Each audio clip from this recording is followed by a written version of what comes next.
இயேசு கிறிஸ்து கெனசரேத்து அப்படின்ற ஒரு ஏரி கரையோரமா மக்களோட சேர்ந்து இறைவார்த்தையை அறிவிச்சிட்டே இருக்கிறாரு. அப்போ அந்த ஏரிக்கரையில தூரமா பார்த்தா 2 படகு வருது. அதுல ஒரு படகு வந்து சீமோனுடையது. அந்த படகுல இயேசுவானவர் ஏறி அமர்ந்து அந்த மக்களோட இறைவார்த்தையை அறிவிச்சுக்கிட்டே வராரு. அவங்களோட அந்த இறைவார்த்தையை முடிச்ச பிறகு சீமோனை பார்த்து கேட்குறாரு, ஆழ்கடல்ல தள்ளி வலையை வீசுங்க, மீன்கள் கிடைக்கும்னு சொல்றாரு.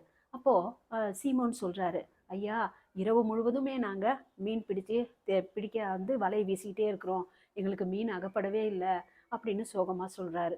இருந்தாலும் நீங்க சொல்றீங்க ஐயா, அதனால நாங்க மீனை வலையை இப்போ போடுறோம்னு சொல்லிட்டு வலையை வீசுறாங்க. வலையை வீசும்போது ஏராளமான மீன்கள் வந்து அந்த வலையில மாட்டிக்குது. அப்போ அந்த வலையே கிழியிற அளவுக்கு அதிகமான மீன்களை சீமோனானவர் பிடிக்கிறாரு. அப்போ அவர் கூட இருந்தவங்க எல்லாரும் சேர்ந்து அந்த படகுல இருந்து அந்த மீனை வந்து இழுக்க முடியாம கஷ்டப்பட்டு இழுக்கிறாங்க. ஏராளமான மீன்களை சீமோன் பிடிக்கிறாரு. அப்போ சீமோன் வந்து வேகமா ஓடி வந்து இயேசு ஆண்டவரோட காலில் விழுந்து, ஆண்டவரே, நான் ஒரு பாவி, என்னை விட்டு விலகி போங்க அப்படின்னு சொல்றாரு.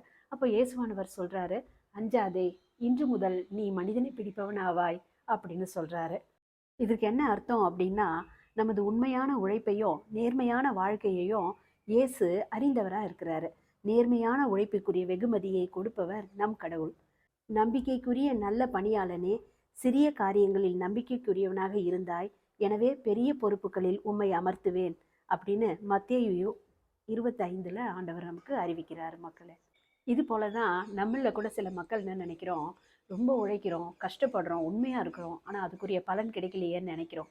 ஆனாலும் கடவுள் நமக்கு தகுந்த நேரம் வரும்போது நிச்சயமாக மீன்கள் வலையை கிழித்து எவ்வளோ கொட்டியதோ அதுபோல் ஆசீர்வாதத்தை நமக்கு கடவுள் நிச்சயமாக கொடுப்பார் மக்களே.